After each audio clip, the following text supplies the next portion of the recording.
after 20-25 minutes if you can start relaxing a little bit. Spraddle looking for another hook. Gillis gonna gank him, and oh, he's surprising Vitality going for Kasing. He pops the box as well. Kasing is dropping low, but he's instantly gonna gobble up the Thresh. He's dropping low coming out from the E, and Kasing may actually just go down here. First blood over to Rales. That's a really nice setup by Spraddle. Yeah, really like it, because he can just eat that AD carry then and like take him out with him. So Kasing clearly got surprised, ends up getting hooked and dies. Steve on top lane though. Lining him up for the Javelin coming out from Shook. He's actually canning around this tower, and Shook should be able to take him down. Gets the flash away from the tower. You don't have to go for that dive bot lane. It's still a good option, but just take mid tower here. Poke down with it. Spraddle going in though. Flash hook onto Kasing once again. Gilius is here for the gang, but there's TPs coming in for reaction. Kasing actually just goes down, doesn't even pop the Greyhound. Cabashot now comes into the mix, instantly exhausted out as the Riptide comes. I actually feel once you have Sunfire Cape, oh no, Steve. That's not where you want to be, and take extra damage from the Javelin as they jump in. Flash staggering blow, follows up with the Titan's Wrath damage. Shook just raining down the auto attacks, and Javelin's coming out, waiting for the takedown. Cabashot even just waits there. Mirror the play, so Gillis would then have to rush bot lane. They're already doing fine in 2v2, so they're getting tower anyway. I guess this has been happening a few times. Ticking down. Wow, that was actually enough damage. I think that was the top tower went down as well, and now this mid tower is open. Oh no. Oh no. This is the darkest time. Oh. Ica though. Bible thump. Whoop. Doesn't quite connect. This one, he's close to the wall. Got a mad life in there.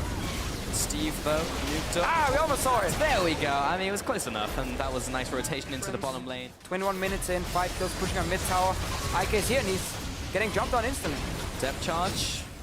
Ooh, takes the Javelin as well. He'll go back into lane because he's still able to offer the death ray at long range. Gillis comes in for the engage. Nice flash E and the ultimate, but he's being bursted so quickly. He'll take the lantern, but he still goes down. That was still a death. And that's it. Yes. Yeah, the package is ready as well from Kiana. He's just waiting for someone to come near the Baron pit. Maybe like Gilius. Here comes the teleport from both top laners. Cabashot comes in. There's the depth charge.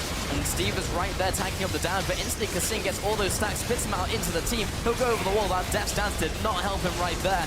Now Vitality are being chunked back as Ica comes in. There comes the death ray, but Kiana's already out of the fray. Spraddle turns around trying to connect that Q. And Nuktuk is falling over that sustained damage. Good disengage by Gilius. But now Elements just kind of want to get out of it. Ica will definitely take this some minions in this game. The DC run. Alright, not gonna do a whole lot. Onto Ica. I feel like this is going to go too well for Elements. Spraddle's now being chased down, got the Duskblade on top of him, but Shook is actually the first casualty of the fight. Nuktuk getting a little bit of damage onto Steve. He's going to get licked though. There's the ultimate backing away. He's going to be flashing out of this fight, and Ica gets blown up by Nuktuk on the sidelines of the fight. Now Gliss comes in once again. This might be the rallying call for Elements, or the rallying call to go back to base. And Spraddle taking more damage from Kiana. These long-range carries taking so much damage onto the enemy team, dealing so much. He's been farming a lot this game and is starting to itemize now, but even though he was starting to sting in that last team fight, has to be a steal right here.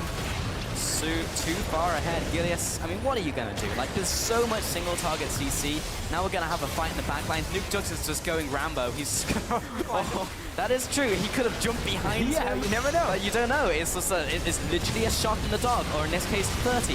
Now Spraddle's going to be absolutely just blasted off the face of the earth. Steve, he's pretty tanky and is actually going to be following over Ica. They might be able to pick the half shot. Nope. Sing again. He's going to just do a little victory dance. Nuktuk speeding down the middle lane. Got to go fast. Revenge. Get onto Rales. Take him out. Whoa, that was dirty. That was a lot of damage coming out from the Duskblade. Now Ica is not quite the right place to place down the gravity field. Now is not a time to use that. Pop. Got him. That was the Duskblade. Well, the other one, he just destroyed it. No, he died. Basically, if you get a kill while it's ticking down, sure, it resets. Resets still. So, I'm not even sure that was the damage, so it doesn't matter. But Vitality strangle out Elements out of this game, and Vitality come up with a win here. They're going to dive for Nexus as well, because why not? Pack those fancy stats, make it happen. Good job, Shook. Didn't even die. Vitality, what a win. Control by Vitality. Elements coming in playing the same style. Elements has been playing for a lot of the games. Vitality getting that pick in mid lane with Nuktuk on Quinn. We've seen it time and time again. Gives mid lane control against his control mages. Mid lane control against control mages. Shouldn't happen technically, but that's how it goes. Of course it should when you play Quinn into Victor.